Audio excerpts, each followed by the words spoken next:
खाई को दिख रही थी, खूब दिख रहा था। तो अपना वर्ण निश्चित है, इतना समझ में आते हुए भी, इतना समझते हुए भी वो उस मधु के आस्वाद में इतना लिप्त हो जाता है कि उसको छोड़ने की इच्छा नहीं करता। मतलब मरण से भी ज्यादा वेदना इस इंद्रियों की है, दुख की है। मरण चल सकता है लेकिन दुख हम नहीं सहन करेंगे, दुख सहन नहीं होता है। तो इसलिए यहाँ पर सब 5 इंद्रियों के वश हुए जीवों का दृष्टांत देकर के आचार्य ने समझाया है। ये जीव उस इंद्रियों के विषयों में छलांग लगाते हैं, बड़े मरण नजदीक दिखते हुए भी। हाथी को पकड़ने के लिए, उसके दांत स्पर्श करने के लिए जाता है और वो मरण को प्राप्त होता है, फिर भी उसमें आसक्त हो जाता है। मछली जो है वो कांटे को लगे हुए मांस के टुकड़े को लेने के लिए जाता है और उसमें मरण को प्राप्त होता है। घोड़ा जो है संकुचित होने वाले कमल के का सुगंध लेने में लीन हो जाता है, तो वहीं पर मरण को प्राप्त होता है। और घोड़ा उस दीपक की ज्योति पर पतंग जो है, घोड़ा है पतंग, उस दीपक की ज्योति पर उसके रूप को देखने में लीन होता है, वही मरण को प्राप्त होता है। अब 5वां यहाँ तक अपन कर देखा था। अब 5वीं इंद्रिय कौन सी है? कर्मेंद्रिय। कर्मेंद्रियों के में आसक्त हुआ जीव, उसके लिए दृष्टांत किसका आता है? हिरण का। हिरण जो है, हिरण को पकड़ने के लिए क्या करते हैं? शिकार लोग, व्याध लोग सुंदर संगीत करते हैं या बांसुरी लेकर के गायन करते हैं, तो वो सुनने के लिए, उस सुनने के लोग से वो आ जाते हैं उसके पास हिरण। और जब पास में आ जाते तो शिकारी लोग उनको, व्याध लोग उनको पकड़ लेते हैं। तो संगीत कान पर आ जाता है कि कर्मेंद्र में आसक्त व्यक्ति अपने देह भाग को भी भूल जाता है। पुराने बहुत पहले गजबे के भाई थे, वो मुझे कहानी बताते थे। मतलब कहानी मतलब इसी घटना कि एक हरिण था और वहां पर एक महिला रोज उसका पति कहीं गया था, तो उसका अपना ये करने के लिए, क्या बोलते हैं, मन बहलाने के लिए वैसे जंगल में जाकर के गाना गाती थी, बहुत सुंदर गाना गाती थी। तो एक हिरण जो है वो वहां पर सुनने के लिए आ जाता था और वो उसने गाना सुनाया तो उसको कुछ उसके प्रति राग हो जाता है ना, तो रोज एक कस्तूरी उसको देता था, रोज कस्तूरी छोड़ करके चला जाता था। तो रोज ये हो रहा था, तो बहुत सारी कस्तूरियां उसके पास इकट्ठी हुई। उसका पति परदेश से आ गया, तो उसने कहा कि इतनी कस्तूरी कहाँ से लाई तू? उसने कहा कि जैसे हिरण की कहानी उन्होंने बताई कि रोज सुनने के लिए आता है, हमसे कस्तूरी लेके जाता है। हिरण की नाभि में कस्तूरी हो जैसा बोलते हैं। तो फिर उसको ऐसा लगा ये रोज एक किक देता है, एक साथ इसको मार देंगे तो सब कस्तूरी एक साथ मिल जाएगी। इसलिए वो जब महिला वहां पर जाकर के वो गाना गाती है और वो हिरण आ जाता है, उसका पति छुप करके उसके ऊपर बाण छोड़ देता है, उस हिरण के ऊपर। फिर वो घायल हो जाता है, फिर इसका गायन बंद हो जाता है ना, वो एकदम घायल हो गया तो उसको भी एकदम दुख होता है, तो वो गाना छोड़ देती है। तो हिरण बोलता है कि तू क्यों रुक गई? बोले कि मैं कैसे गाना गाऊं? वो बोलते कोड़ा हाथा सो फुट गया, अपने बोल के बहुत सारे श्लोक थे इसके बोलते, कोड़ा हाथा सो फुट गया, तार हाथी सो टूट गई, अब मैं कैसे बीन बजाऊं? ऐसा वो बोलती है। तो हिरण बोलता है कि मेरे शरीर का तुम कोड़ा बनाओ और मेरे नसों की तार बनाओ, और तुम जब लगा बीन बजाओ जब लगे प्राण प्राण में। मतलब उस गायन में अपना प्राण चला जा रहा है, फिर भी उस गाने को सुनने में उसकी कितनी आसक्ति है। अपने मरण को नहीं गिन रहा है, लेकिन मरते दम तक मुझे सुनने को मिल जाए। वो तो दूसरे हिसाब से सुनाते थे, वो एक इस स्टाइल से। लेकिन हम जब देखते हैं कि ऐसे जीवों को कि मरण होते हुए भी वो विषय नहीं छूट रहे, इंद्रियों के विषयों में आसक्ति नहीं छोड़ रही है। तो इस प्रकार यहाँ पर वो एक उदाहरण है, इसलिए वो याद आया हमसे कि कुरंगस्य मृगयुगे स्वरेव। चौथी लाइन है, कुरंग मतलब हिरण, हिरण का मृगयु मतलब जो पारधी होता है वो पकड़ने वाला, उसके गेय स्वर में, तो उसके गायन के स्वर में जिस प्रकार मरण नजदीक होने पर भी विषयों में अभिमान देखा जाता है। और एक कथा सुनी थी, पढ़ी थी इसमें शास्त्र में, तो मतलब कर्मेंद्रियों के विषयों में जीव कैसे अपना देह भान भी भूल जाता है संगीत में। तो गंधर्व सेना नाम की एक राजकन्या थी और गायन कला में बहुत होशियार, बहुत उसमें प्रावीण्यता को प्राप्त किया था उसने। तो उसकी शादी का समय आया तो उसने कहा कि जो मुझे गायन कला में जीतेगा मैं उसी के साथ शादी करूंगी, मैं उसको ही अपना सर्वस्व स्वामी बनाऊंगी, उसको ही सर्वस्व दूंगी। तो इस प्रकार उसका नियम था, प्रण था, प्रतिज्ञा थी।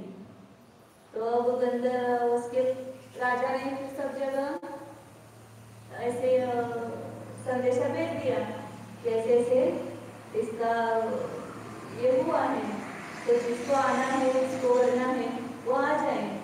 तो सब राजकुमार, बहुत बड़े बड़े देश के राजकुमार आते थे, और लेकिन इसके सामने कोई भी उसको नहीं जीत पाता था, ये इतनी होशियार थी और कला में प्रवीण थी। तो उसको कोई गायन कला में नहीं हारा पा रहा था। राजा भी बहुत परेशान हो गए। तो ऐसे ही एक समाचार एक उपाध्याय ब्राह्मण थे, उनको ये पता चला, पांचाल नाम के ब्राह्मण थे, उनको ये संदेशा पता चला। तो वो आ गए, उनके 500 शिष्य थे, उन 500 शिष्यों सहित उस नगरी में आ गए और आकर के बाहर, अभी दूर ही गांव के बाहर जंगल में उन्होंने अपना डेरा डाल दिया। राजकुमार होता तो सीधा जाता ना, ये तो उपाध्याय था। तो सब पूरे उसके पास संगीत के साधन वगैरह थे और वहां पर पेड़ के नीचे छाया में विश्राम कर रहा। उसके सब शिष्य गांव में चले गए, जो भी उनको गुजारा करना है, ये करना है, इसके लिए तो ये सो गया। तो ये उस समाचार उस गंधर्व सेना को पता चला कि ऐसा ऐसा कोई गायक आया है और वो बहुत गायन कला में प्रवीण है। फिर उसको देखने का उत्साह हो गया, इसलिए वो गांव के बाहर जहाँ वो ठहरे थे वहां पर चली गई।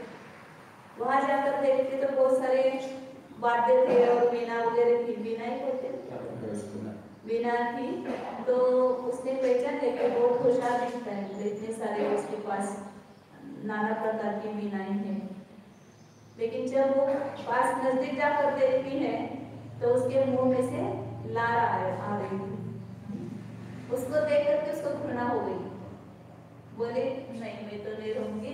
तो वो चली गई वैसे ही आकर के। इसको नींद लग गई थी, जब नींद से उठ गया, जागरूक हो गया, तो उसको बताया, किसी ने पता चला कि ऐसे ऐसे राजकन्या आकर के चली गई। तो उसको थोड़ा खेद हो गया कि कैसे मुझे नींद लग गई और वो आके चली गई, ऐसा। फिर उसने राजा के पास समाचार भेजा कि जैसे मैं आया हूँ तो मुझे मेरी व्यवस्था हो जाए कहीं पर। तो राजा ने भी जानबूझ करके उस राजकन्या के महल के पास में ही उसको एक निवास दे दिया रहने के लिए, क्योंकि वो तो ये चाहता था कि कोई ना कोई इसको हराए और इसकी शादी हो। तो फिर वहां रहने लगा और फिर उसने क्या किया, मध्य रात्रि में ऐसा गायन, सुंदर गायन चालू कर दिया। वो गायन के शब्द राजकन्या के, उसको गाने में सो गई थी वो, लेकिन वो गायन के शब्द कान में घुस गए, आ गए। तो एकदम उसकी नींद में ही उठ करके ध्यान बुद्धि में होता है ना, उसका उठ करके ही सब काम करने लगता है। उस नींद में उठ करके वो कहाँ जा रहा है क्या कुछ पता नहीं, वो उठ करके उस गायन की तरफ जहाँ से आवाज आ रही थी उस ओर जाती है, ऊपर की मंजिल में थी वो, और ऐसे आते आते वो नींद में ही ऊपर की मंजिल से गिर पड़ी और उसने उसके प्राण फिर उड़ गए उसी क्षण। मतलब एक गायन को सुनने में आसक्ति, उस आसक्ति से वो मरण को भी प्राप्त होगी। और भी उसकी कथा अपन सुनते हैं, वो रक्ता रानी की, वो जो कुबड़ा था उसके ऊपर कितना बड़ा राजा की वो रानी थी, लेकिन उस कुबड़े के गायन को सुनने में आसक्त हो गई तो उसकी कैसे दुर्दशा हो गई। लेकिन वो उसको स्वीकार था, लेकिन एक कर्मेंद्रिय की आसक्ति उसको नहीं छूटी। नहीं तो राजमहल में रह करके कैसा आराम करते, लेकिन उस कुबड़े पर आसक्त होकर के कितने उसको गांव में जाना, उसको बुट्टी में अपने बोलते टोकरी में उस कुबड़े को लेकर के सिर पर लेकर के घूमना, सब जगह गाँव जाकर के गाना सुनाना और ये नृत्य करना, मतलब एक कर्मेंद्रिय की आसक्ति कितनी और उस वही भाव नहीं बिगड़ा उसका, उसके आगे के भी कई भाव उसके बिगड़ गए एक इंद्रियों की विषयों की आसक्ति से। तो ये सब उनकी कहानी हम सुन रहे हैं, लेकिन हम एक एक इंद्रियों में आसक्त जीवों की ऐसी हालत होती है, और पांच पांच इंद्रियों में आसक्त जीवों की क्या क्या हाल होगा। इस भाव में भी वो दुख दारुण दुख को प्राप्त होते हैं, और अगले भाव में भी ऐसे प्रकार के दुख प्राप्त करने से बहुत सारी कथाएं सुनते हैं अपन, और प्रत्यक्ष अपन देखते भी हैं। एक उदाहरण तो कहते कि इस प्रकार दुर्निवार इंद्रिय वेदना वशीकृतानाम आसन्न निपातेष्वपि विशेषो अभिपातः। दुर्निवार इंद्रिय की वेदना कैसी है, जिसका निवारण करना बहुत कठिन है। सबसे ज्यादा स्पर्शनेंद्रिय और रसनेंद्रिय, इन दो इंद्रियों पर विजय पाना बहुत कठिन है। तो इस इंद्रिय वेदना के वशीकृत जो जीव है उनकी आसन्न निपातेष्वपि विशेषो अभिपातः, उनका मरण नजदीक दिखाई देने पर भी, निपात मतलब उनका नष्ट होना, मतलब मरण होना, मरण तक की परवाह न करके वे क्षणिक इंद्रिय विषयों में कूद जाते हैं। अभिपात उस पर झड़प भाल का समझा मराठी में, उस इंद्रियों के विषयों में कूद पड़ते हैं। तो ये क्या दिखा रहा है, मतलब उनकी जो विषयों में रति उनके दुखों को दिखा रही है, उनका स्वाभाविक दुख है जो उनके विषयों में रति दिखाई देती है। मतलब जो इंद्रियों की वेदना से वशीकृत है वे ही जीव विषयों में रमण हो जाते हैं, और उनकी विषयों में रहती है, इसलिए उनमें स्वाभाविक दुख है, ये बात सिद्ध होती है। और उनको दुख है ये कैसे जाना आपने, दूसरी लाइन में उन्होंने बताया था ना, वो अब सिद्ध करते हैं। विषयों में जिनको रति पाई जाती है उनको स्वाभाविक दुख है, ये आपने कैसे ग्रहण किया, तो उनका विषयों का व्यापार हमको बता रहा है। यदि दुख नहीं होता तो विषयों में व्यापार क्यों करते, तो उसका खुलासा कर रहे हैं 5 लाइन। यदि पुनः न तेषां दुःखं स्वाभाविकम् अभ्युपगम्येत तत् उपशांत जीव शीत ज्वरस्य संस्वेदनम् इव प्रहीन दाह ज्वरस्य आर्नाल परिषेक इव निवृत्त नेत्र संरंभस्य च वटाचूर्ण अवचूर्णम् इव विनश्य कर्णशूलस्य वस्त्रमूलपूर्णम् इव रूढवृणस्य आलेपन दानम् इव विषय व्यापार न दृश्यते। आचार्य डॉक्टर पीछे इतने सारे उपाय पता है हमको, आयुर्वेद का अभ्यास करते हैं। यदि पुनः तेषां स्वाभाविकम न अभ्युपगम्येत। यदि उन जीवों का जो इंद्रियों के विषय में अधीन हुए हैं उनका दुख स्वाभाविक यदि स्वीकार नहीं करते तो उपशांत शीत ज्वरस्य स्वसंवेदनम, ये सब दृष्टांत दिए हैं। मूल वाक्य क्या है? यदि स्वाभाविक दुख नहीं स्वीकार करते हैं तो विषय व्यापार न दृश्येत, तो उनका विषय में व्यापार दिखाई नहीं देता। क्योंकि जिनको दुख नहीं है वो दुख दूर करने के लिए क्यों व्यापार करेगा? विषय का व्यापार दुख दूर करने के लिए किया जा रहा है ना। गाना क्यों सुनना है? क्योंकि हम दुखी हैं, उससे हमें सुख मिलेगा। खाना क्यों खाना है? क्योंकि क्षुधा वेदना से हम दुखी हैं, इसलिए उसको खाने के में व्यापार दिखाई देता है। जिसको भूख नहीं हो वो क्यों खाना खाएगा? जिसको नींद नहीं आई वो क्यों सोएगा? वो सो रहा है, इसका ही अर्थ हमें समझ में आ रहा है कि इसको नींद है, उसकी पीड़ा है, उसका दुख है, वो दूर करने के लिए वो सो रहा है। तो आचार्य उसके लिए दृष्टांत दे रहे हैं कि बिना दुख के कोई विषयों में व्यापार नहीं करता है, बिना रोग के कोई औषधि ग्रहण नहीं करता है। गोली खा रहे क्यों आपको क्या पीड़ा हो रही है? तुरंत आप पूछेंगे ना, गोली खा रहे तो आपको क्या रोग हो गया है? क्योंकि जो रोगी है वही गोली खाता ही नहीं आपसे। तो आचार्य यहाँ पर दृष्टांत देकर के बता रहे हैं कि उपशांत शीत ज्वरस्य, दो प्रकार की ज्वर है, एक शीत ज्वर और एक दाह ज्वर, उष्ण ज्वर। ठंडी होकर के एक ज्वर आता है और एक गर्मी से ज्वर आता है। तो शीत ज्वर जो है उसके लिए क्या किया जाता है? उसको पसीना लाया जाता है, स्वसंवेदन।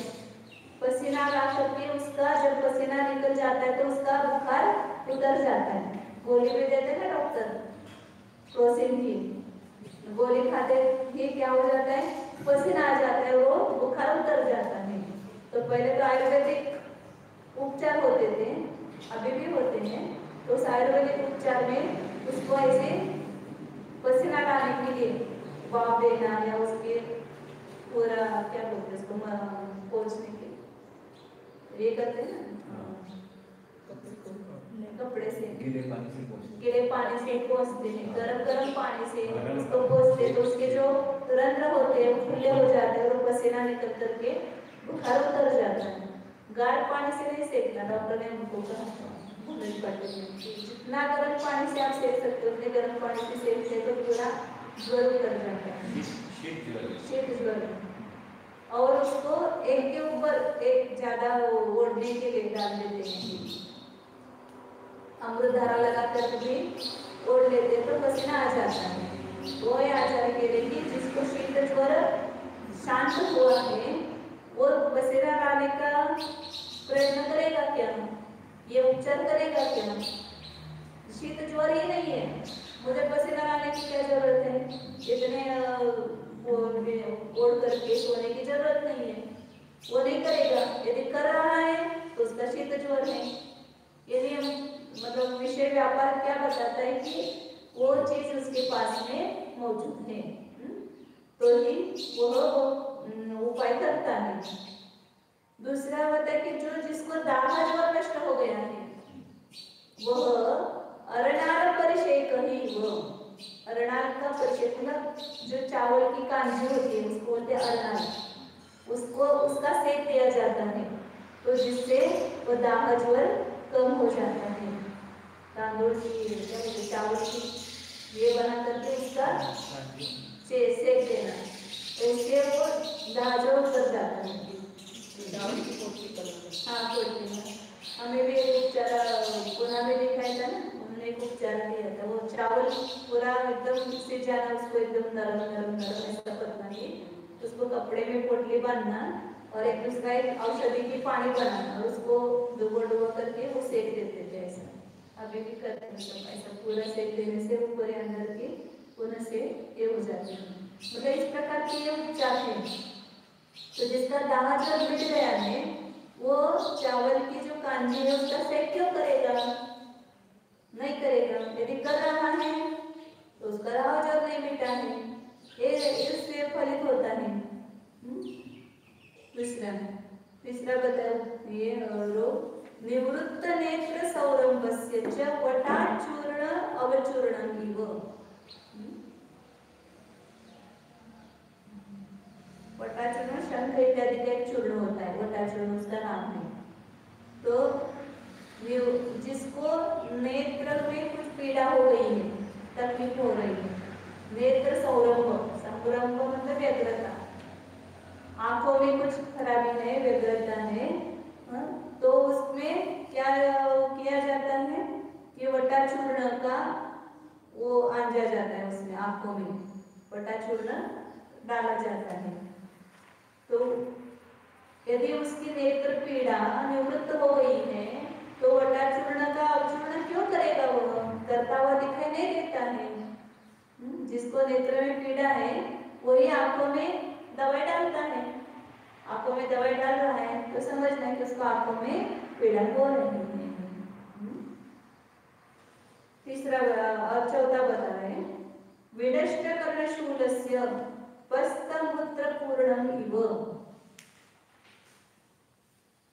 जिसको कान में पीड़ा है उसको बकरे का मूत्र कान में डालते हैं तो वो कम हो जाता है, ऐसा बोलते हैं। या ऊंट का भी बताते हैं, जो सुनाई नहीं देता है ना उसके लिए ऊंट का मूत्र कान में डालते हैं। तो यदि उसकी कर्ण पीड़ा है तो वो डाल रहा है समझो कान में, तो समझना कि इसमें कान में कुछ पीड़ा है, ये दिखाई देता है ना, उसका व्यापार ये दिखाई दे रहा है कि इसकी कर्ण में पीड़ा है, इसलिए इसको दुख है, इसलिए डाल रहा है कान में। और जिसका कर्णशूल नष्ट हो गया है तो वह अपने कर्ण में बकरे का मूत्र डालता हुआ नहीं दिखाई देता है, एक उपचार करता हुआ नहीं दिखाई देता है। रूढ़ व्रणस्य अवलेपन दानव, और जिसका घाव मिट गया है, कोई मलम लेकर के लगा रहा है, क्या हो गया आपको, कुछ फोड़ा वगैरह हुआ है क्या, आपको कुछ घाव हुआ है क्या, तो घाव हो गए तो वहां पर अवलेप लेप किया जाता है औषधि का। लेकिन जिसका घाव मिट गया है, भर गया है रूढ़ व्रणस्य, वह अवलेपन दान करता हुआ दिखाई नहीं देता है, कोई लेप करता हुआ दिखाई नहीं देता है। तो उसी प्रकार जिसको इंद्रियों की वेदना से स्वाभाविक दुख नहीं है, वो उसका विषय व्यापार दिखाई नहीं देता है। जैसे वे भगवान बैठे हुए कुछ भी नहीं कर रहे, तो ये सब दिखाई दे रहा है कि इनको कोई दुख नहीं है, इसलिए खा नहीं रहे, पी नहीं रहे, कुछ ओढ़ नहीं रहे हैं और कुछ भी उपचार नहीं करते हुए दिखाई दे रहे हैं। और जो दिखाई दे रहा है तो उससे समझ में आ रहा है कि स्वाभाविक दुखी है, इंद्रियों की वेदना सही नहीं जा रही है और उस दुख को दूर करने के लिए ही इन विषयों में व्यापार कर रहा है, ये उससे फलित होता है। दृश्यते च असौ, उनका व्यापार तो हाँ, दृश्यते च असौ, और व्यापार को दिखाई देता है इनका इंद्रादिकों का और विषयों का भोग करते हुए दिखाई दे रहे हैं। प्राणियों के देवियों के साथ कहीं कहीं जाकर के अपना नृत्य, संगीत, कला और विषयों का भोग ये सब कुछ दिखाई दे रहा है।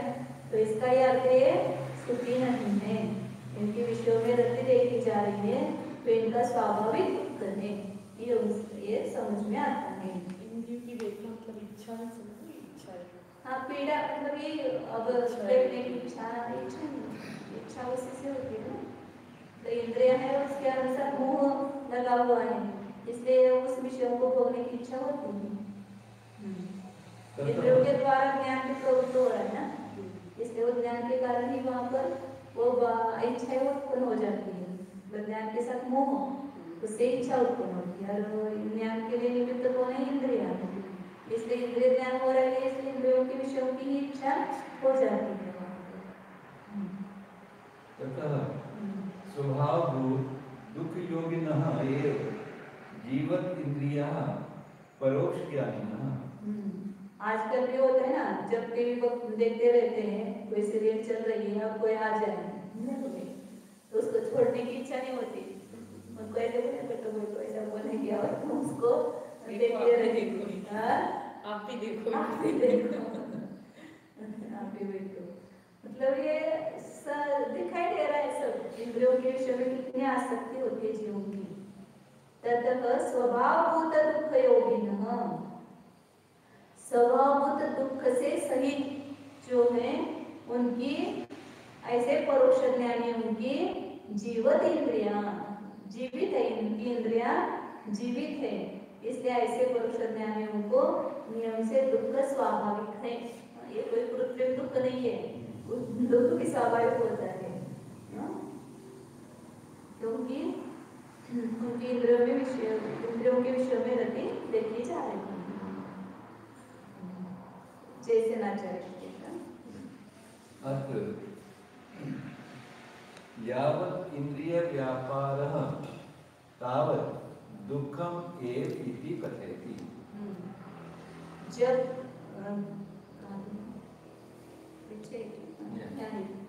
जब तक इंद्रियों का व्यापार है तब तक दुख ही है।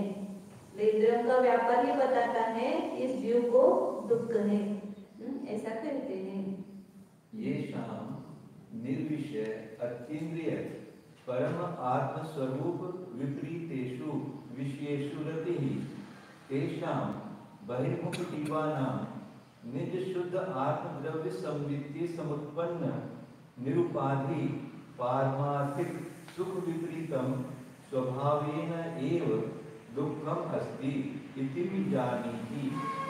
जिन जीवों की विषयों में रति है और विषय कैसे हैं? भेद विज्ञान हर एक गाथा में।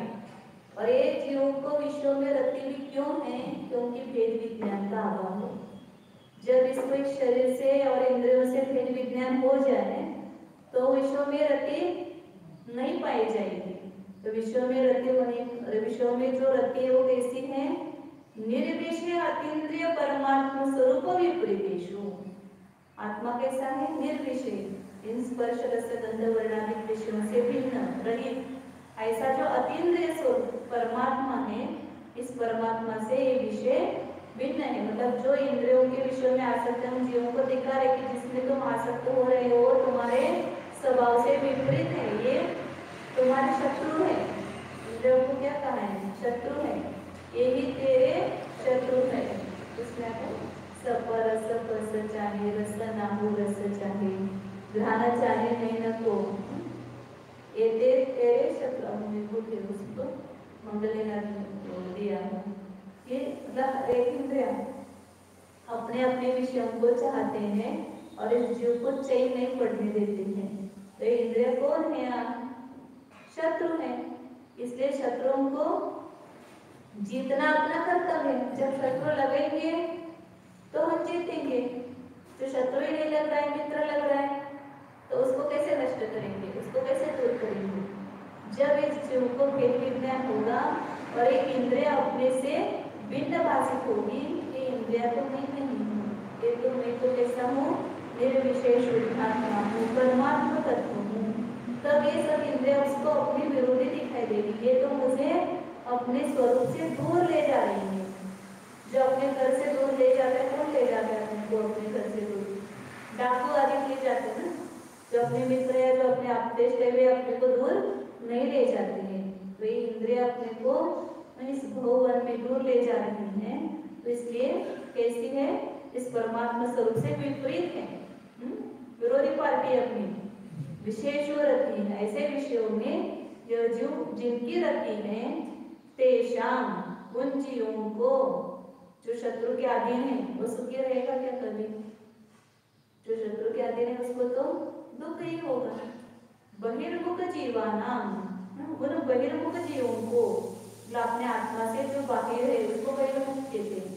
जिसकी दृष्टि बाहर के विषयों में है, पदार्थों में है, संयोग में है, वो उस जीव को बहिर्मुख कहते हैं। और जिसकी दृष्टि, जिसका मुख अपने आत्मा की तरफ है उसको अंतर्मुख कहते हैं। तो जो बहिर्मुख जीव है उनको ही विषयों के प्रति प्रीति होती है। ऐसे जीवों को निज शुद्धात्म द्रव्य संवित्ति समुत्पन्न निरुपाधिक पारमार्थिक सुख विपरीतम। वो जो इंद्रियों के विषयों में रति करने से जो दुख होता है वो भी कैसा है? उसकी जाति कैसी है? तो अपने पारमार्थिक सुख से वो विपरीत है। वास्तव में पारमार्थिक सुख है जो अपने निज शुद्धात्मा के अनुभूति से उत्पन्न हुआ। इंद्रियों के विषयों के सेवन से तो दुख होता है, और अपने निज शुद्धात्मा द्रव्य का अनुभव करेंगे तो क्या मिलेगा वहां पर? निरुपाधिक पारमार्थिक सुख। वास्तव में किसी उपाधि उत्पन्न द्रव्य के निमित्त के बिना उसको बोलते हैं निरुपाधिक। जो स्वाभाविक होता है उसको बोलते हैं निरुपाधिक। उपाधि कब लग जाती है? जब वर्ग का संबंध आ जाता है तो वहां पर उपाधि लग जाती है। स्फटिक को लाल पीले इत्यादि फूलों के सानिध्य में आ जाता है तो उसमें उपाधि आ जाती है। तो निज शुद्धात्म द्रव्य की अनुभूति से उत्पन्न हुआ जो निरुपाधि उपाधि रहित पारमार्थिक सुख, इस सुख से विपरीत स्वभाव है ना ये दुखम। जिनके विषयों में रहते ऐसे बहिर्मुख जीवों को स्वभाव से ही दुख है, ऐसा तो जान, ऐसा भी जानी ही। कस्मादिति चेत पंचेंद्रिय विषयेषु रतेः अवलोकनात्। आपको क्या ज्योतिष पता है कि आपने कैसे जाना? ये ऐसे बहिर्मुख जीवों को, इंद्रियों में आसक्त जीवों को स्वभाव से दुख है, तो बोलते इसको क्या? ये सहज युक्ति से जाना जाता है। पंचेंद्रिय विषयों में उनकी रति दिखाई देती है, तो जिसकी जिसमें रति है उसके ही रति के देखने से, उसके व्यापार के देखने से पता चलता है कि ये जीव दुखी है। कोई बहुत कष्ट कर रहा है तो हम जानते हैं ना, किसके पास पैसा नहीं, निर्धन है, गरीब है, दर दर भीख मांग रहा है, उसका व्यापार क्या दिखाता है? इसके पास कुछ धन नहीं है, अरे धन होता तो ये भीख क्यों मांगता? उसी प्रकार इस जीव को सुख होता तो इंद्रियों के पीछे क्यों लगता? इंद्रियों के विषयों का सेवन क्यों करता? नहीं करता। तो अपना व्यापार ही अपने अंतरंग प्रवृत्ति को दिखाता है, हम क्या कर रहे हैं तो उससे वो पता चलता है। पंचेंद्रियों के विषयों में रति के देखने से ही पता चलता है कि ये इंद्रिय सुख वाले या ध्यान वाले जीव स्वभाव से ही दुखी है।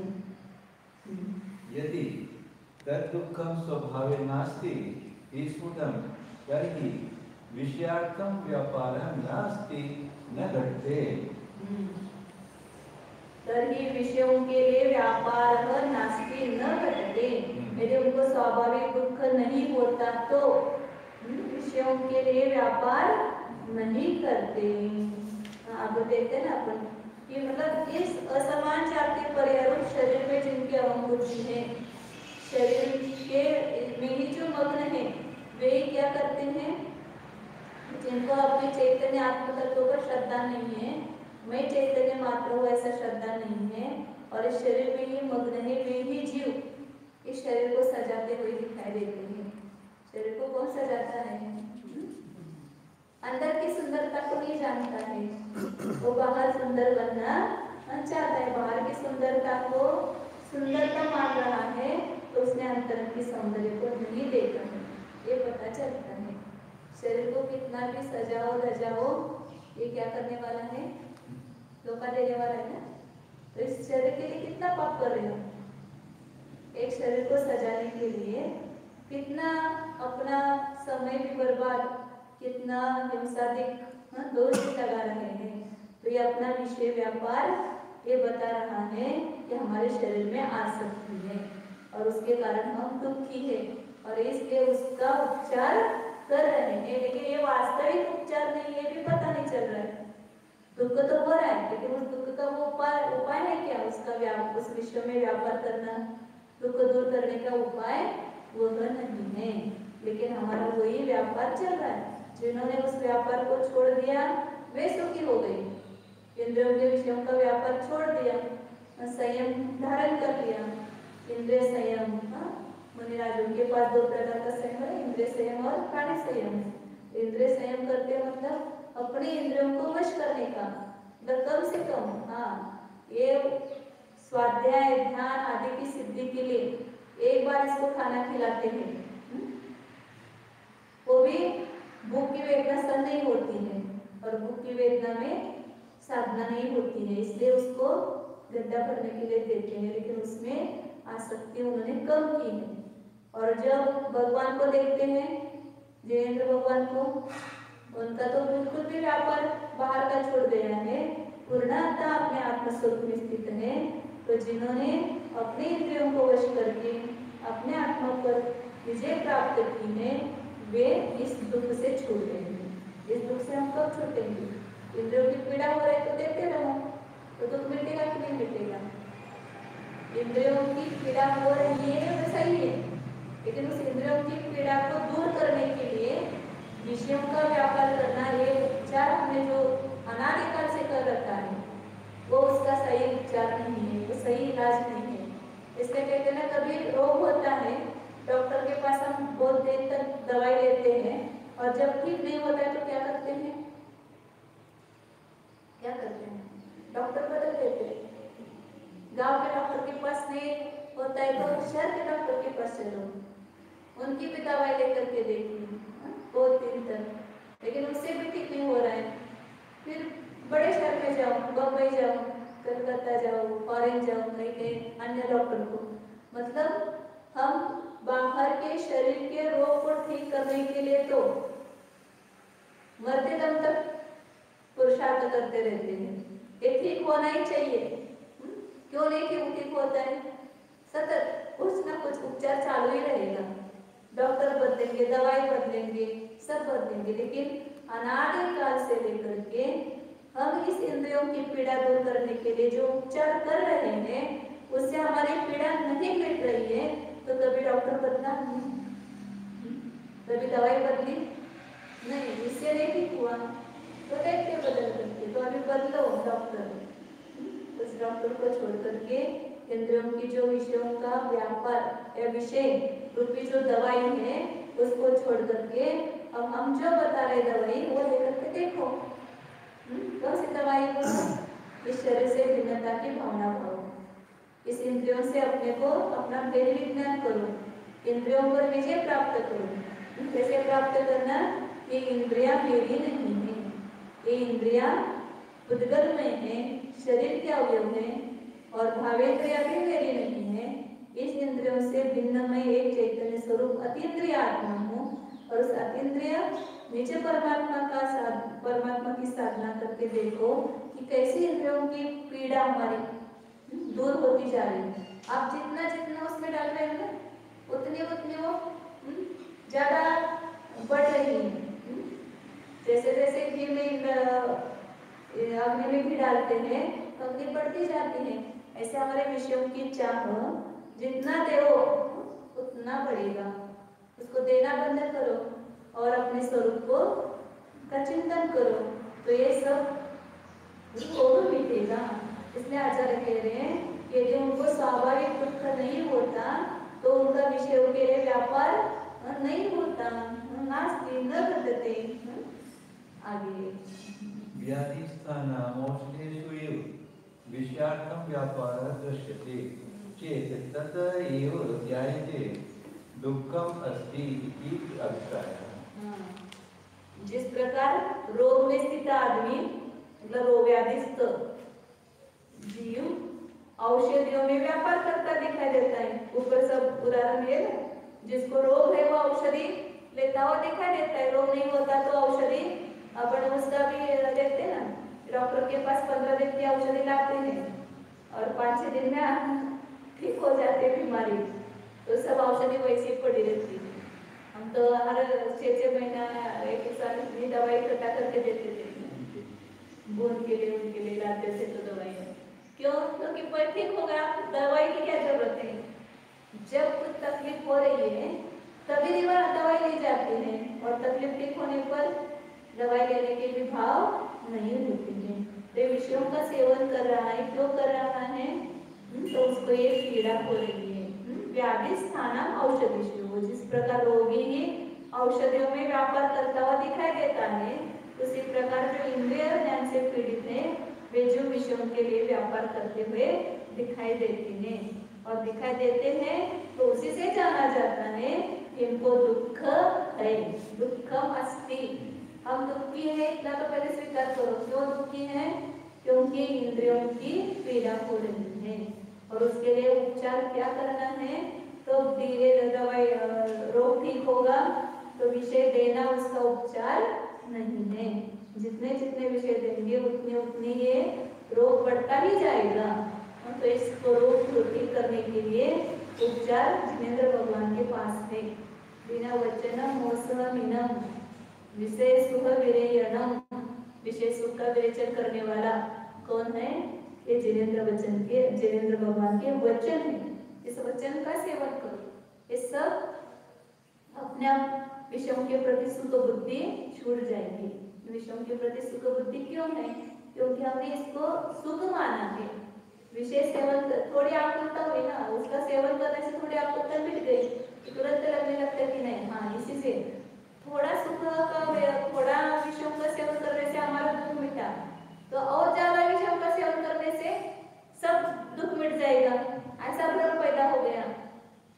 तो उस भ्रम के कारण हम उसी के पीछे पीछे पीछे पीछे दौड़ रहे हैं। अब ये दौड़ना बंद करके उन इंद्रियों की पीड़ा को दूर करने के लिए उससे भेद विज्ञान की भावना बढ़ाओ कि इंद्रिया मेरी नहीं है और इंद्रियों के विषयों का सेवन करने से मुझे सुख नहीं है। मैं स्वयं सुख स्वभाव, आगे वही सिद्ध करने वाले आचार्य, आत्मा स्वयं सुख स्वरूप है, वो स्वयं ही सुखी होता है, शरीर सुखी नहीं होता है। आप एक गाथा में बताएंगे इसका ये एवं परमार्थेन इंद्रिय सुखस्य दुख स्थापनार्थम गाथात्रयं गतम्। इस प्रकार इंद्रिय सुख दुख रूप है। दुख स्थापनार्थम इंद्रिय सुख को दुख रूप से स्थापित किया। इंद्रिय सुख सुख नहीं है, सुख लग रहा है, सुखाभास है। और ऐसे सुखाभास में हमारे इसके आचार्य हमेशा वह इंद्रिय सुख के लिए एक शब्द देते गहुला में, दुख का उपशमन। वास्तव में वो ज्यादा दुख था, थोड़ा दुख कम हो गया तो हम उसको सुख मानने लगे। तो दुख दब गया है, वो नष्ट भी नहीं हुआ है, खाली थोड़ी देर के लिए वो दब गया है।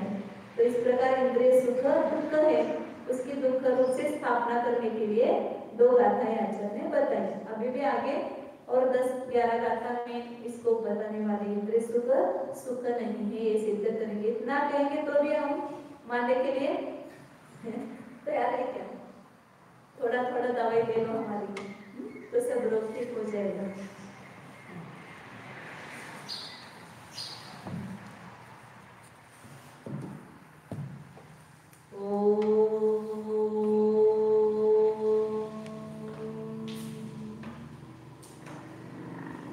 जानिए अपने निज चैतन्य स्वरूप को, देखिए कितना सुंदर रूप है, निराकुल, निरामय, निर्विकार, ऐसा एक चैतन्य रूप है। उसको देखने में लीन हो जाएंगे। वहाँ की लीनता हमें आदान प्रदान करें, आनंद प्रदान करेंगे। इस शरीर के रूप को देखने में हम कितने लीन हो जाते हैं कि जो स्वयं सुंदर नहीं है, असुंदर है, गिनावना है, नष्ट होने वाला ये सौंदर्य है। इस अध्रुव दुर्गंधमय संताप देने वाली उस वस्तु पर प्रेम करना छोड़ दो, ये मेरी नहीं है। इसके भीतर जो चैतन्य रूप से विराजमान है, अनादि अनंत चैतन्य रूप है, ऐसे निज ध्रुव पर एक बार दृष्टिपात कीजिए। वे बाहर का रूप हमें लुभाएगा नहीं, चैतन्य स्वरूप का अनुभव करें।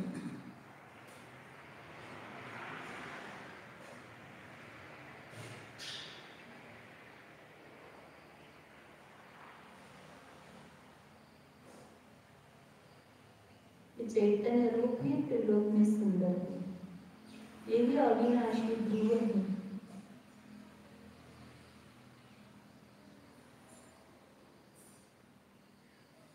परम आनंद देने वाला है।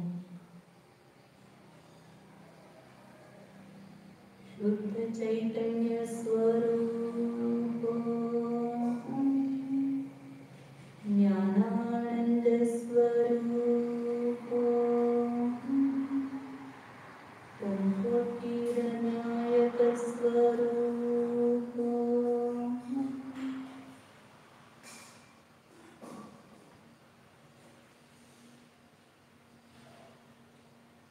एकत्व स्वरूप आनंद कंद स्वरूप अचिंत्य शक्ति स्वरूप चिन्मात्र चिंतामणि स्वरूप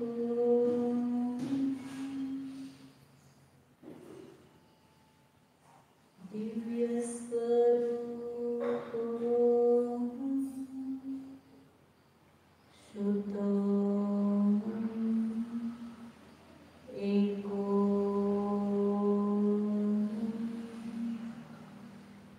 निर्मम